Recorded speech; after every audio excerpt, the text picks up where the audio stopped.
I was waiting the last minute talaga para ulikot. Kasi si Chito mababangga ko kahit pa paano. Pero it's interesting.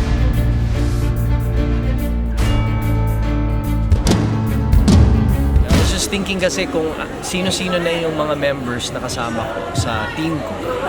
And kung ano yung diversity, kung ano yung pwedeng ibigay ng girl group naman. And parang narinig ko kasi walang banda. So, strictly vocals and performance. Parang tama nga yung sinabi ni Chito. Halos pareho kami iniisip na malaki yung potential kung ano mangyayari. Yep. Excited! Ang pipiliin po namin coach ay si Coach Billy. Coach Billy po.